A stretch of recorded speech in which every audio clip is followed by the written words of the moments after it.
You're listening to the Teaching Toolbox with Brittany and Ellie. Join them as they talk all things middle school.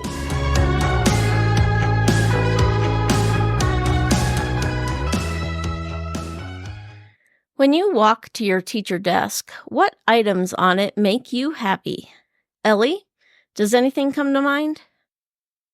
Probably my pens and my Post-its. Maybe it's the color of them that brightens up the desk and makes me feel good.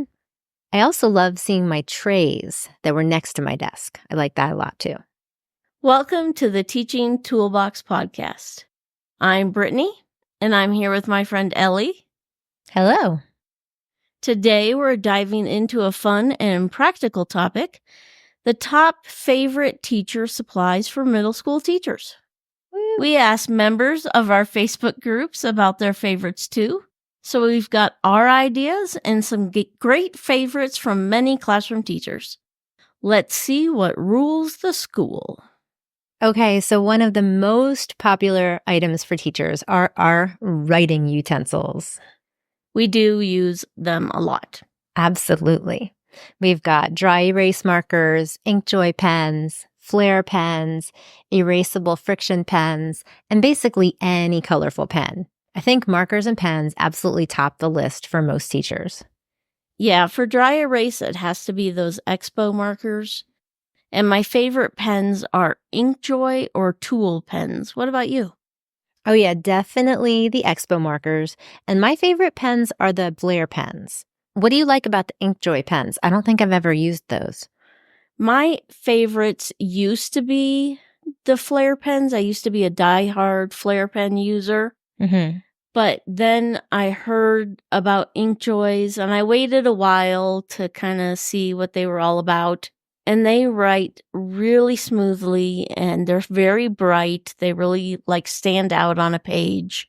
And they don't ever catch and make dead spots like some gel pens do. And so I really like that. And then Tool is a fairly new brand, at least to America.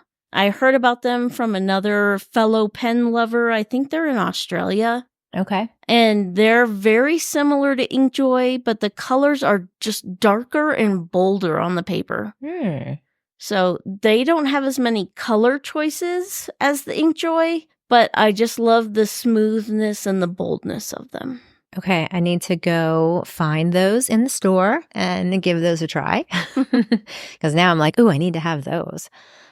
All right, another very popular teacher supply is Post-its or sticky notes. These small adhesive notes are more than just office supplies. They're a powerhouse for planning and organization. We can use sticky notes for everything from marking pages in textbooks to making some interactive bulletin boards.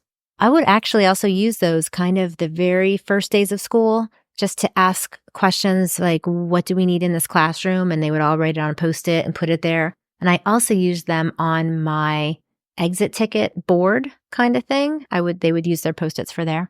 They are also great for quick reminders, for student feedback, and even for collaborative activities where students can share their thoughts and stick their notes in a designated area for that activity. The best part about those is that they're in lots of colors, lots of sizes, making them both functional and fun. Did you have a certain size of Post-it that you liked, Brittany? I usually go with just the standard 3x3. Mm-hmm. Sometimes the smaller rectangular ones, I think they're maybe 1 by 1.5 for annotating. Mm-hmm. But honestly, I try not to use Post-its. Gasp! I have a small angled dry erase board that fits between my keyboard and my monitor. It's made by Quartet, and you write your notes on that little dry erase board. And then you can erase them when you've completed the task or whatever you were reminding yourself of. And thus you've saved Post-its and thus trees. And so I still use Post-its for student feedback, exit tickets, and that sort of thing. And occasionally I fill up the Quartet, so I have to use sticky notes. So I still have a pile of sticky notes around. But for myself, I like to use the Quartet dry erase board. I've been known to give it as presents to people. Oh, nice. Yeah, that sounds like something I need to find. But I do always like the sticky notes. I have liked them so much in the past. They have been a favorite for sure. What about you? What's your favorite size?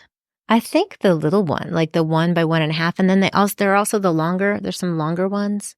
I don't know if those are Post-its, but there are some longer ones that I really like to use in books. Here's the size. You all can't see it. I'm showing it to Brittany. Yeah, that's like 1/2 inch by 2 inch or something. Something like that. I like those. I don't like those. No? I don't know why. I like them more for books and things like that, or almost in place of a tab in certain things. And I've kind of grown an affinity for the little cubes, the little like 1.5 by 1.5 inch cubes. Mm-hmm. Those are cute. Post-its are a favorite. Yeah. At least for us.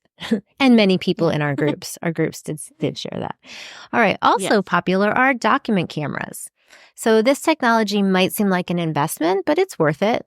Document cameras allow teachers to project documents, books, and even 3-dimensional objects onto a screen, making it easier for the entire class to see. They're incredibly useful for demonstrating problem-solving steps in math, showing student work, or even reading aloud from a book. With the document camera, every student gets a front row seat to the lesson, which enhances engagement and comprehension. My school didn't have the money for document cameras, but I had an old iPad I rarely used. So my husband built a frame out of PVC pipe, which I could slide the iPad into, and then I could hook it up to my projector, and that acted as a document camera for several years for me. It was very handy. Awesome. So even if your school doesn't have the budget, you might find a way to be able to make that work if you guys are innovative, like Brittany's husband. And Brittany. I don't want to give him all the credit. All right. Some other ideas we got from our Facebook groups include an electric stapler, Flair pens, any colorful pens. Again, those pens are coming back. They're so popular. Gel pens, Flair pens, the laminator. Did you have a laminator in your school, or did you have a personal laminator, Brittany? We did have a laminator in our school, but they only laminated like once a week. Mm-hmm. Same. Yeah. So I had a personal, just regular size laminator. Mm-hmm. And then I happened to buy off of eBay a school size laminator. Oh my gosh. You do love laminating. I eventually donated that to the last school I worked at. Oh, that's nice. When I was in the elementary schools, we were allowed to use the laminator ourselves. So we could go laminate whenever we wanted. Well, when I moved to the middle school, you were not allowed to touch the laminator. That was off limits. So you had to put everything down there, send it down, let them laminate. And I think they did, I don't know how many times a week they did it. But then you had to wait for it to come back. So I found myself less likely to laminate when I couldn't do it myself. Mm-hmm. So anyway, also popular is a swivel stapler. Someone shared that they use a swivel stapler that could staple stock paper and open to staple stacks of paper for a book effect. I used to have a stapler with a really long arm, so you could fit really big paper into it without having to open it up. It was really cool, but it was very old. It got passed down to me by a teacher who had retired. I really loved it. It was a nice stapler. Yeah, those are hard to find, but yeah, those are nice. Mm-hmm. Some other mentions in our groups were highlighters, binder clips, Post-it note holders, Expo markers, Sharpie markers. Oh yeah, particularly Sharpies. The thin and the ultra thin. I forgot about those. I prefer the regular size, the larger size. Yeah, but yeah, I like the thin ones. Electric pencil sharpeners. Love it. Index cards. I probably use these more than sticky notes in the classroom just because they have more area and the whole lines, no lines aspect. Mm-hmm. Yeah. You can have kids draw or you can have them answer on the lines. Awesome. Targus laser pointer and screen controller. Okay. For a geography teacher and someone coloring and grading maps, you have to have colored pencils. And I tend to be a colored pencil snob. So for the kids, I always requested Crayola colored pencils. And for myself, it has to be Prismacolor Premiers. I'm pretty sure I have some of those around. I'm just looking around my office. I have so many colored pencils. I think I have those. And then a good beeping kitchen timer. I know we have timers on our phones, but personally, I don't like to have my phone out like on a job or whatever. So I liked a good kitchen timer that was loud and beeped well. So nice. Some other great things are your trays. I know we talked about these, I think, in the last episode, but they were always a favorite for every one of my classes. I love my trays. And folders. I had to have manila folders and hanging folders and folders everywhere, both for myself and for the kids. And then classroom games are great to have. And I like having puzzles to put in the back of my room so that, when there's a little bit of free time, downtime, there's something like that for kids to go and work on. I know we talked about that in an episode. I love that idea. Yeah. When it comes to math, I love those giant magnetic protractors, rulers, compasses, triangles. You have one behind you that people can't see, but I just love those. You can use them up on the whiteboard or the chalkboard if you still have one of those, and help demonstrate to your students how to draw different shapes, measure angles, bisect lines, etc. But you do a lot more teaching of math. So what are your favorite teaching supplies, Ellie? Well, magnetic tools are the best, and magnetic tape is awesome too. So you can make anything magnetic. At one point, we used to do our daily sentence editing. I know it's not math, but daily sentence editing on the board. And I made these little parts of speech signs that students would use to label the parts of speech for the sentences on the board. So I made the labels magnetic so they could go to the board and put that magnetic label at the word that was a noun or a verb, whatever it would be. Cool. They were also like all the nouns were green and all the adjectives were pink and different shapes and such. Anyway, but that made labeling very easy, and fixing any mistakes was very easy. We didn't have to erase anything and like rewrite the word noun somewhere else. We just moved the label. So I love the magnetic tape for that. Anyway, back to math. If I had to pick my favorite supply for math, it would have to be the mini whiteboards. I love them so much. They were definitely my favorite supply, along with the colorful thin Expo markers that they would use to write on the mini whiteboards. I made them when I was teaching elementary school. Like a bunch of us went to Home Depot and you could buy the really large white panel boards. I don't know what the material was. And the Home Depot people would cut them for you. So I think we got like 32 boards from one of those big panels, and it only cost like $20. It was so cheap. So much cheaper than buying a whole set of them, because I don't think it was in the budget at the time. And then I just taped all the borders with duct tape so that, kids wouldn't get scratched by them. I used those for over 20 years on a regular basis, and retaped them as needed because kids would like to pick off the tape a little bit. So retaped them as needed. And they are just a game changer, I think. Every student gets their own mini whiteboard that they can use for problem solving or brainstorming or answering questions during class discussions. They can just hold up the board to show their answer. And I think it makes participation higher. I think it promotes active participation, and it allows teachers to quickly assess whether students are understanding or not. And I do have a blog post about using those if anybody wants more information about them. I'm going to interject here. Did you ever have problems with kids like writing on the backs of them? I don't think so. I can't recall that at all. Because we had class sets at my second school.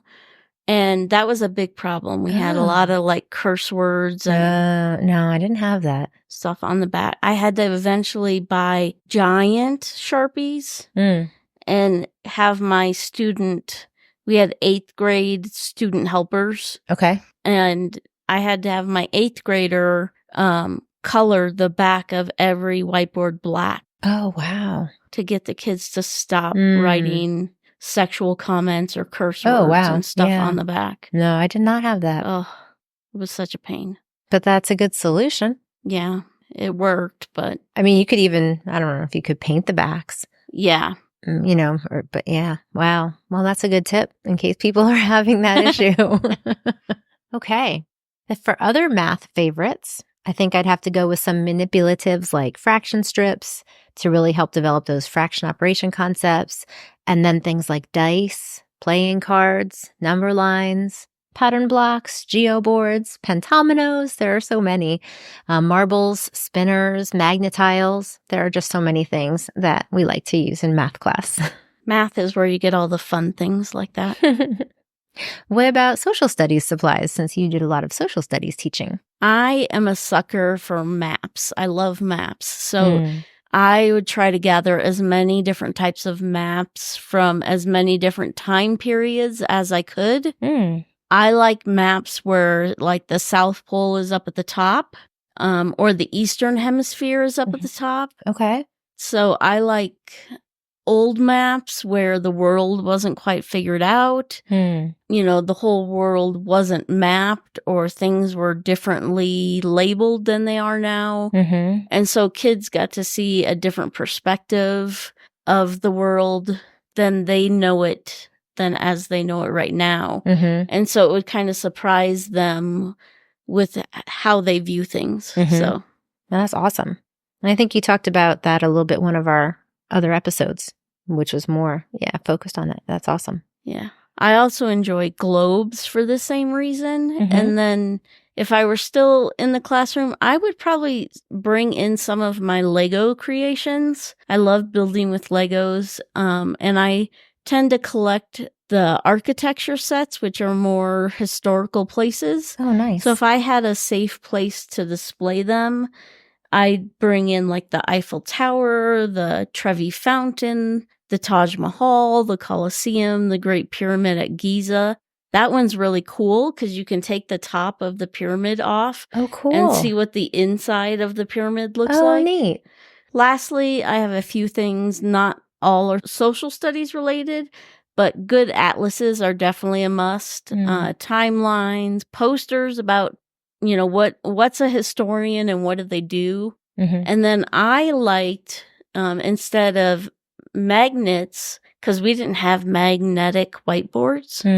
They didn't think ahead like that, our budgeting people. So I tended to get white sticky Velcro dots, and I used those on everything. Oh, so nice. Well, there you have it. Some of the top favorite teacher supplies for middle school teachers. From dry erase markers to classroom whiteboards to maps and globes, these tools are sure to enhance your teaching experience and foster a more engaging learning environment for your students.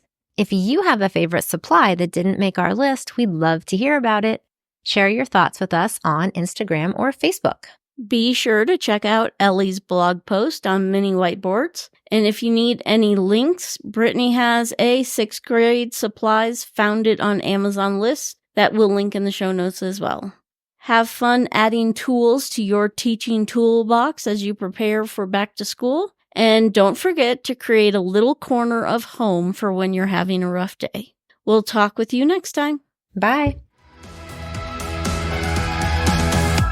You just listened to the Teaching Toolbox. Follow them on your favorite platform for more episodes and share it with a friend.